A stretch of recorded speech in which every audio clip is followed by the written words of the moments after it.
Think about a time when you had to struggle. How did you feel? And what lessons did you learn out of the experience?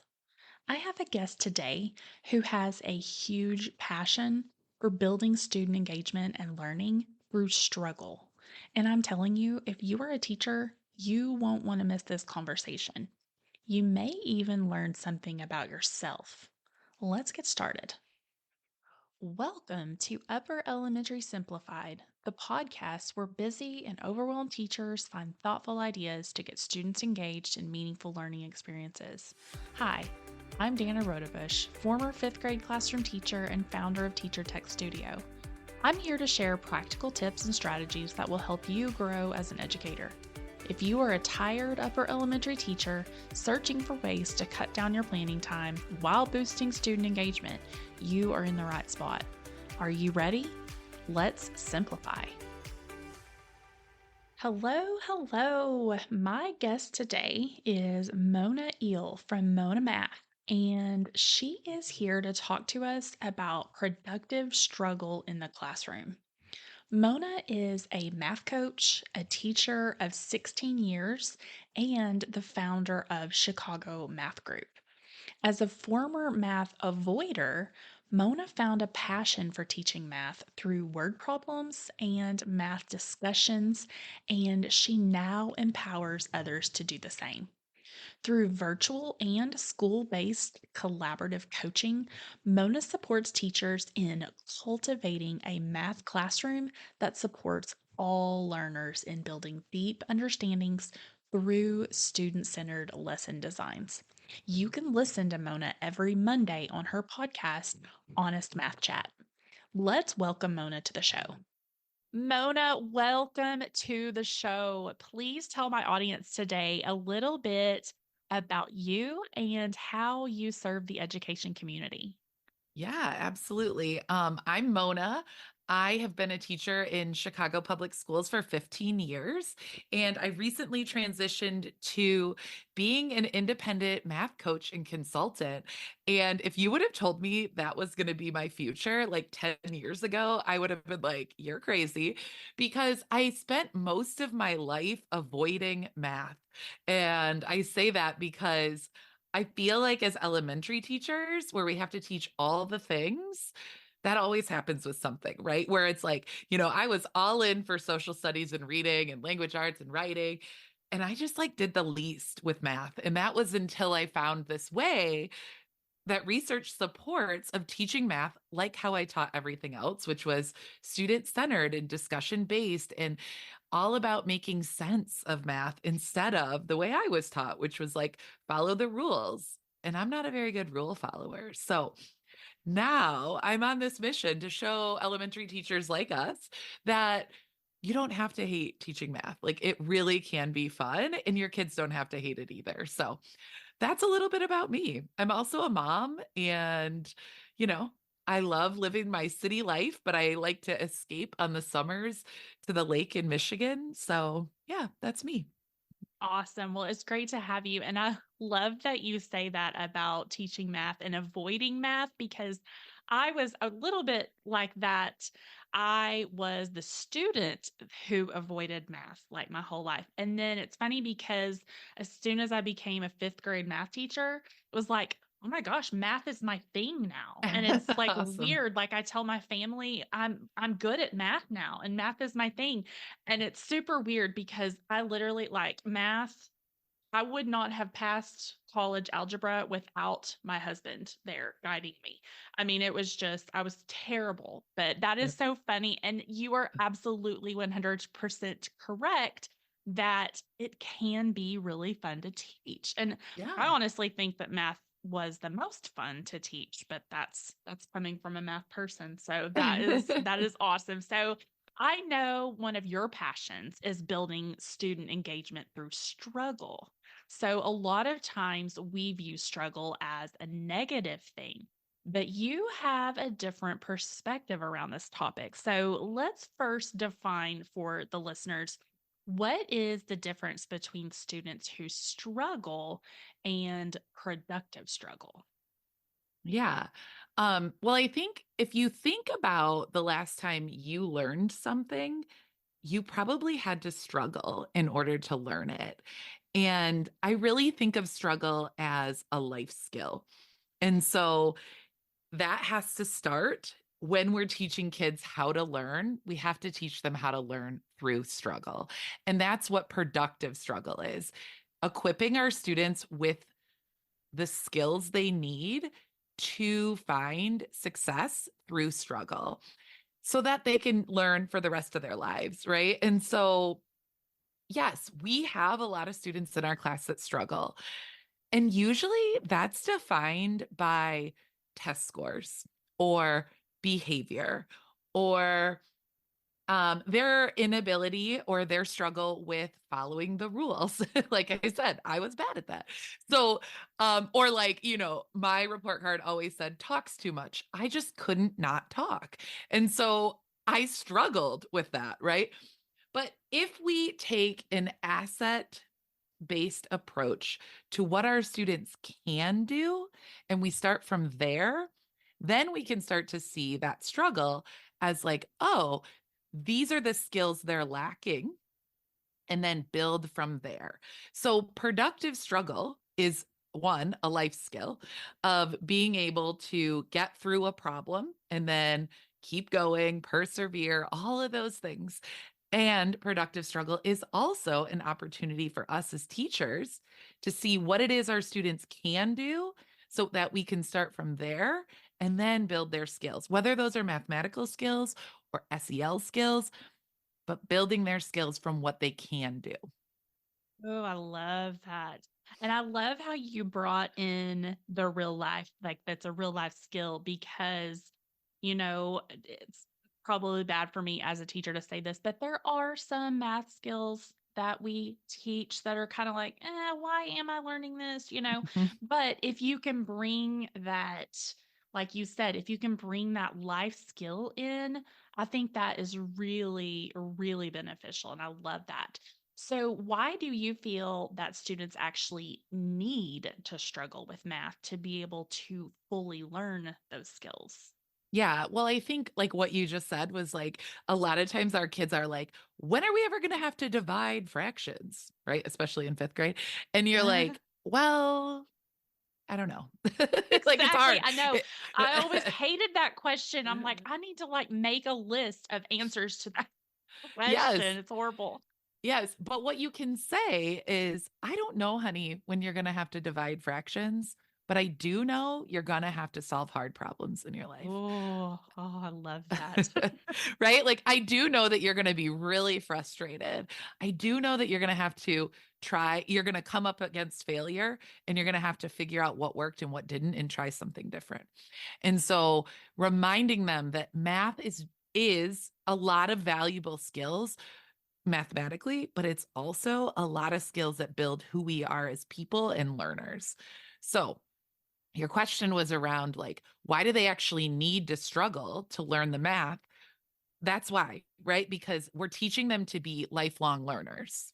And so we're teaching them to learn, but also we're teaching them to make sense of the math because we know that walking kids through the steps doesn't work. Like, honestly, like I don't know how many times I have tried to learn how to play the guitar by just following like do this, do this, do this, do this and I have failed every time because I haven't like gone in and like immersed myself in the problem and I frankly haven't persevered very much, right? And so but that's like anything like if you're just told what to do, you usually can do it. Like I when I follow the tutorial on how to play a C, I can definitely do that on a guitar, but I can't play a song.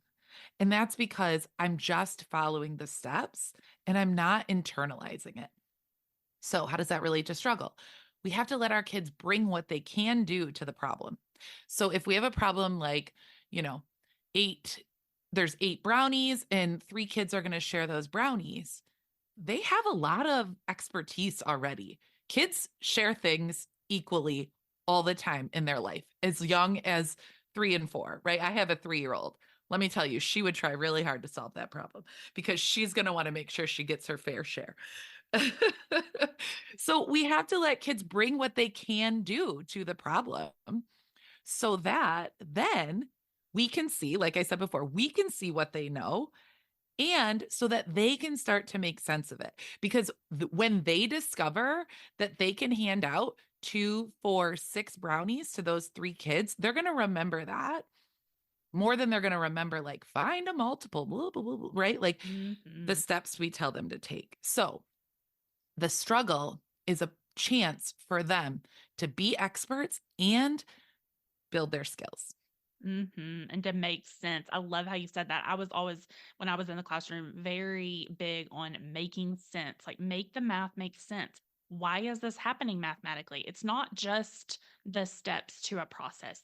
They need to know those steps, but why are you doing those steps? What is actually happening mathematically? Yes. So do you think that struggle actually motivates students? So talk a little bit about your thoughts around that. Yeah, not at first. Like I always tell people like when you start to teach this way, expect big feelings. And like just naming that for kids too of like, hey, we're going to do a little things a little different now, right? Like I'm going to give you a problem and I picked the problem so that you struggle. They're going to be like, "Wait, what? No, no, no. No. No, ma'am. You help me. That's your job." And you're like, "I Mhm. am helping you." But the way this help looks is a little different. I'm going to help you learn today, right? And so I think we really have to spend a lot of time developing our community that supports productive struggle and so that kids see the why. And at first, it's going to feel really different because at home, a lot of times kids don't have to struggle, right? And that's okay. That like I am not teaching my children to productively struggle to put their shoes on when we're trying to get out the door because I just need them to get their shoes on and get out the door. So I put their shoes on them, right? Like, and so a lot of times at home, they don't have these opportunities to build productive struggle. So it's an uncomfortable feeling. It's also uncomfortable to watch as a parent, right? Like you don't want to see your kid struggle.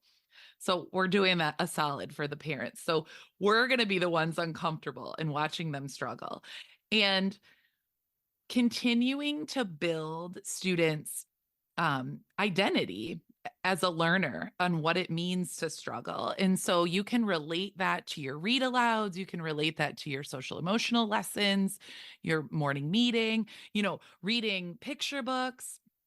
We know our upper elementary school kids still love picture books.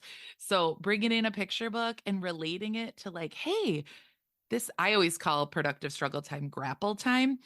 Like, that book Jabari Jumps, where it's a boy at the summer pool and he climbs the high dive and then he climbs back down because he gets too scared to do it. And the whole book is about his struggle, his internal struggle of like wanting to do it and be successful, but really being scared. What a good metaphor for math, right?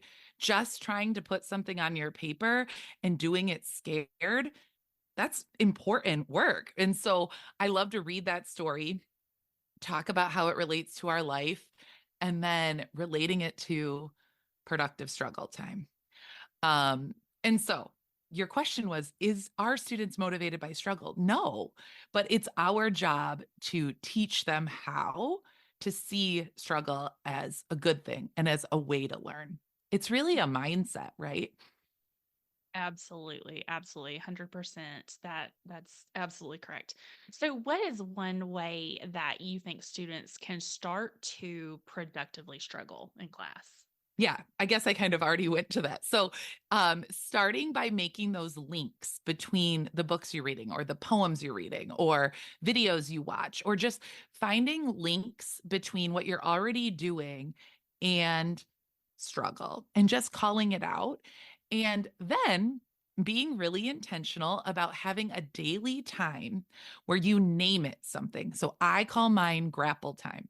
We are going to grapple with a problem every day. So you can come to expect that every day in this class, you will struggle. And I always say to kids, if you go home and you can say it was easy today, I didn't struggle, I failed you. I did not do my job. Mhm. Because what does that mean? That means you didn't learn. And so, there those are all shocking things to kids, right? Because they're like, what? Why do you want me to struggle? And so we're rewriting some of that like gets ingrained in them that learning should be easy. And you're smart if you don't fail. So we're rewriting some of those mindsets through a daily routine where students struggle. Um, and then there a lot more can go into that on the math teacher planning side, right? Of choosing a learning goal that's like right in that zone of proximal development, right? Not too hard, not too easy.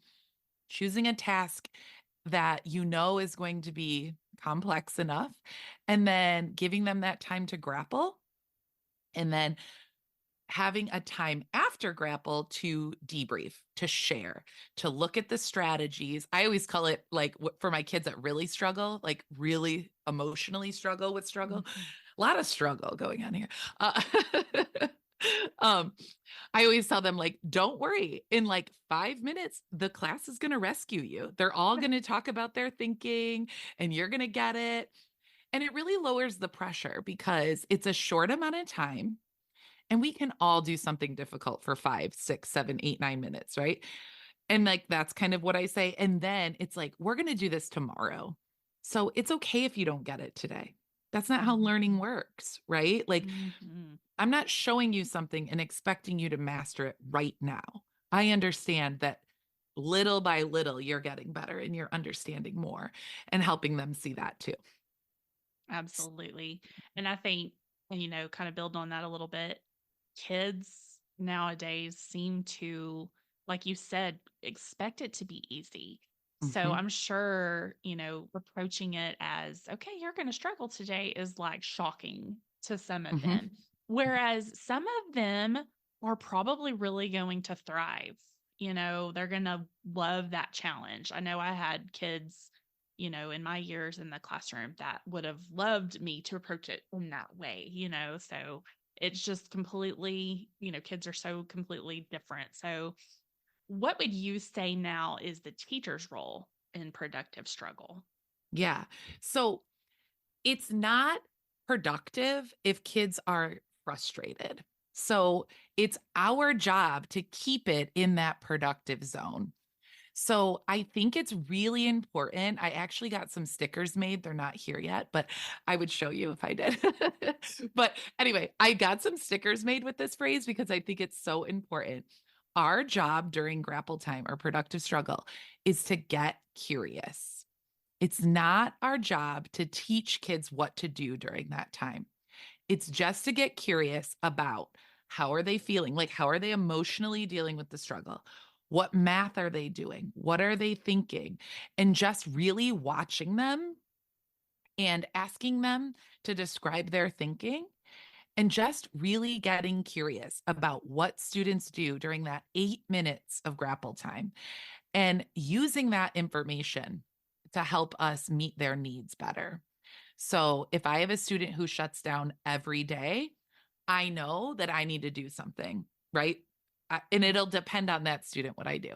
But if I also see that everyone has the same misconception or half the class is, still multiplying by getting base 10 blocks out. Like, okay, we got to break this down. Like 2-digit multiplication with base 10 blocks. Okay, we can do that. Like, but let's move into that visual model of area model, right? Like trying to think about those moves, but only after we get curious and we listen closely to students thinking. Um, Mhm. so I just want to reiterate that I think that like this might feel really uncomfortable to teachers because the role we're really comfortable in is the explaining role, the telling role. And that's why I went into teaching. I already told you I had talks too much on every report card. So like I am very comfortable telling people what to do and explaining how to do it. However, what I know is that that's not the learning that lasts, right? And so getting uncomfortable myself in this role of letting students do it the complete wrong way is okay, because I know we're going to have that debrief where we're going to use students' work to really break down what's going on in this problem. And it's still going to be their voices, but I'm going to ask those strategic questions to get us to that math truth. But it's all going to come after students have had that experience of figuring it out on their own. That's very interesting because it is. I mean, even in, my own adult life, I find that whenever I'm told something versus actually doing something and experiencing it, it definitely makes a difference in Yes. how you learn it, how you experience it. So that's really interesting. So, talk a little bit about some other things that teachers can do or even need to do to make struggle productive. Yeah, I think really ensuring that the community in the classroom is safe for that to happen. Um, if kids laugh at each other when they get an answer wrong, if they're comparing their work and their answers at their tables, right? Like, they do that. They look at each other's answers and like, don't take my answer. Oh, look at mine. Haha, I'm right. Like all of that kid stuff. Like we got to squash that in a way that's like, hey, that's not how we do things here. Mhm. So, really establishing some like specific norms for math. And so, you probably have norms for your classroom in general, right? Like, be respectful to the things and the people and all of that. But really drilling down into what is it you want kids to think about for math and do and treat each other in math. And so, I mean, some of the norms that I like to have are like math is fun. And like no one in here talks about how math is the worst. Like we just don't do it. And so, kind of thinking about like what are those things that you want to happen and then making it like well, this is the new normal. Like, Mhm, and mhm. so another one is like we struggle every day. Another one might be thinking matters more than answers. Um, I because love that. I bet everybody listening has said already this week, show your work. No, really, show your work. That's so funny. Yes, Right? that's so Be- funny. because so much of what we do is like, yes, that answer's right. Moving on. Right. And then we're Mhm, like, but wait, show your work. So just mhm. matching up, like, hey, no, actually, the thinking and the work does matter and it matters more. Like, I will go around. Oh, so I guess the other thing I think you have to do as a teacher during productive struggle is in lieu of being curious, having a neutral stance. Okay. Having a neutral stance will allow you to get curious without telling kids if they're right or wrong. Because only for that 8 minutes of grapple time do you want them to try it on their own, make mistakes, try again, persevere, all the things. But if you're going around and you're like, looks good, honey, keep going, they immediately can rely on you. Right. And Mhm, so instead, being like, tell me what you're up to, show me how you're mhm. solving. Can you tell me what you're doing right here? And then letting them talk and then walking away. Because if you stay too long, you're going to say something. Yep, you're gonna start explaining, "Oh, well, actually, no." Yes, I love exactly. that. I love Yeah. that. Yep. You got it. So, That's exactly it. yeah, exactly, yes. So, I know that you have created a free guide for teachers that I'm gonna link in the show notes, but can you talk a little bit about that? Yeah. So I'm, like I said, I'm on this mission to help teachers that are maybe like me who math is not their favorite time of day. But if you're listening and you're like, but it is my favorite time of day, this is for you too. This guide is all about, it's like 6 tips to loving math. And it's really all about bringing the brilliance and the passion that you have at every other time during your day into math class. And so you'll see a little bit in there about productive struggle, but you'll also see other things in there that you might not have thought of that you're really like having success with in the other parts of your day and how that might work and transfer into math class. So It's just called the Love Guide, as kind of what I've been informally calling it. But yeah, it's at monamath.com/love. And that's where you can download it. So I love that. So, and I have a guide, 11 ways to make math meaningful. So I think that's kind of like a perfect. partner to it. I love that.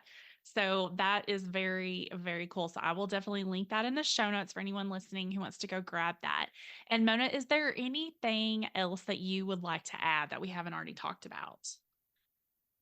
I think it's just like a mindset shift for teachers sometimes too, of like making this shift in letting kids struggle. And I just want to like okay it and make sure everybody knows that like it's okay for this to be uncomfortable and you to feel like, I don't know, that might not work.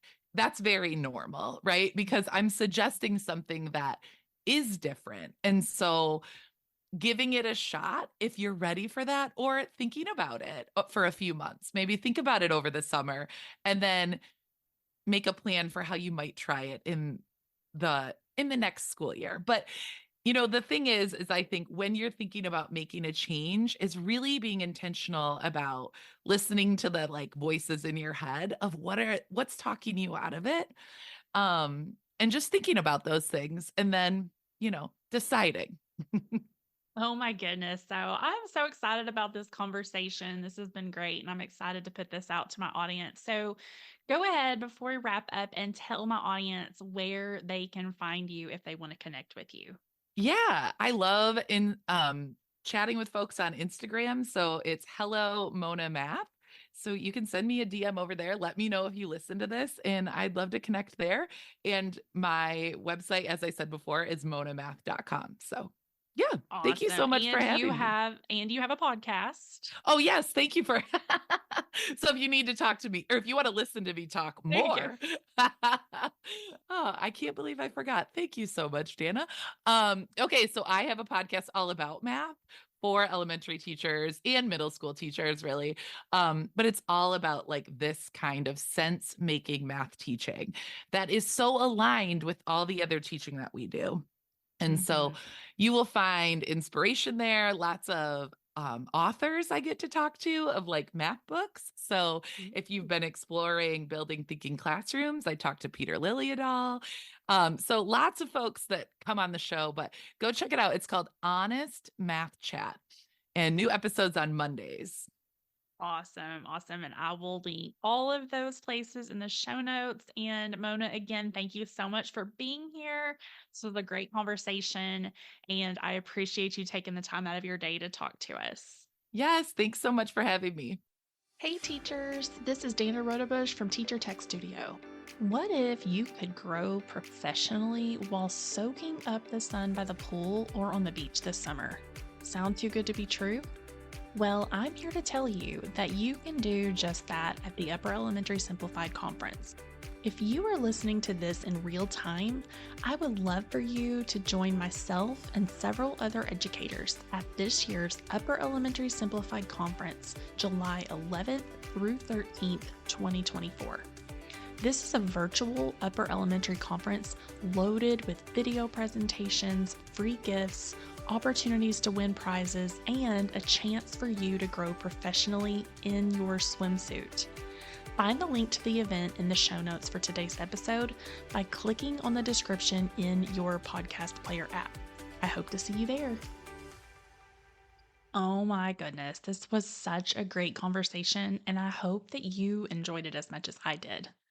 I wanted to let you know that Mona is one of our presenters at the Upper Elementary Simplified Conference, which kicks off on July 11th. So if you aren't already registered for that, there will be a link in the show notes to get signed up for all of the goodness we have in store for you. I hope to see you at the conference and back here next week for another episode of the podcast. Same time, same place. Until then, have a great week.